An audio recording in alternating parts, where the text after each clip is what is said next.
Welcome back to Fox 43 AM Live. Join us now is Kyle Pickett, music director and conductor of the Topeka Symphony Orchestra. Good morning. Good morning. Pleasure to have you on. I always love hearing about the shows you prepare, and this season's been great. Swipe Right, a lot of romance and drama coming to us, and I have a feeling this Saturday is going to be no different with the love triangle. This Saturday, this is a concert I've been really excited about. I mean, literally for years. This is a project that that my wife and I have been working on. We're doing this concert is different than anything we've done. In fact, it's different than anything I've ever seen an orchestra do. It's a play and a concert together. I saw that. I saw there's going to be some kind of acting involved. It's sort of a hybrid. It's not exactly a play or a concert. It's kind of a play/concert, and it's about three genius composer performers of the 19th century. Johannes Brahms, who's one of the great romantics, Robert Schumann, who was a bit of a mentor, and Clara Schumann, who was like the Madonna of the day. I mean, she was a household name as a performer, and the three of them had an intense and amazing relationship. We called it Love Triangle in keeping with the season theme. It's not really a love triangle. It's this is not a salacious story at all. Okay. I mean, it's got about the level of romance of like a Jane Austen, you know, PBS film. It's not going to offend any people.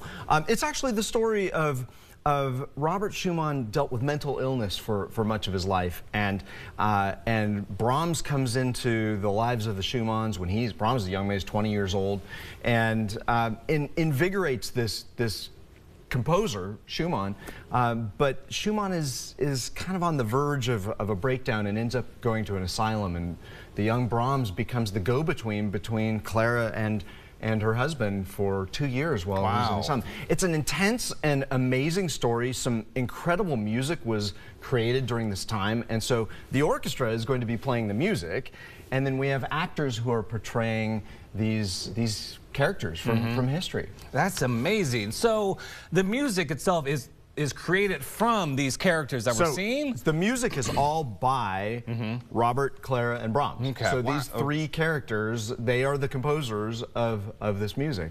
Clara was the original performer of a lot of it, and I mean, an amazing woman in this time period. She was a composer and a performer and the chief breadwinner for her family, and she had 7 kids. And just an incredible figure in music, and was the muse, the inspiration for both Robert and for Brahms after Robert dies, for Brahms for the rest of his life. And I don't want to give too much of the story away because it's a really it's an amazing, powerful, moving story. I've studied these people. These were my academic work back when I did my dissertation. I've studied these people. My wife wrote the play. She's been a professional actor and director, and also a playwright.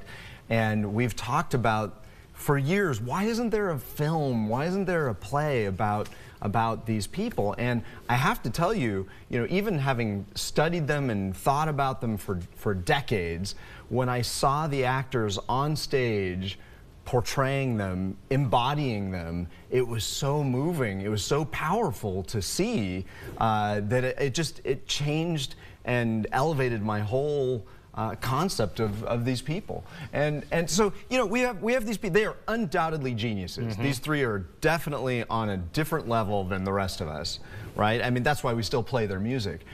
But they are also people, and they also have lives and problems and loves, and so this is their story over a 2.5 year period of time. Absolutely phenomenal. I love just it really is a true passion project for you. It is. And it is. I love that idea that you go, why isn't this been created? I'm going to do it myself. There were a couple films made like in the 1940s, but the problem with a lot of biographical stuff is, for some reason, writers think they have to fictionalize it. So they change the story.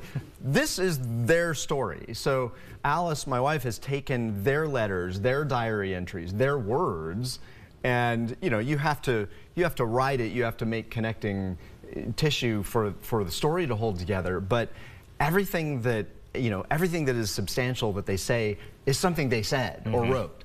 And everything that happens is something that happened. So you will come away from this with a much deeper understanding of the real story behind these people. And then, so the orchestra's on stage. Not only the orchestra, so we've got 4 actors, we've got the 3 geniuses and their daughter, and then we have a pianist who is a soloist on stage. We have a singer, a soprano who's going to sing. We take some members of the orchestra out to do solo things, and then the orchestra plays as well. So you'll hear a movement from a symphony, a movement from a concerto, a song, a quartet, a piano sonata. It's a big mix of styles because that's representative of what they did. So this is one of those things where you haven't seen anything like it, and I hope people will come out because it's very moving, very powerful. It sounds absolutely amazing. I love the passion you're coming from. If you haven't been to a Topeka Symphony Orchestra, performance, this sounds like the one to be at. You will learn a lot without knowing you're learning a lot. Of course. All right. Well, Kyle, thank you so much. I'm looking forward to Saturday. Thanks for having me. And of course, to learn more and get tickets, you can go to topekasymphony.org.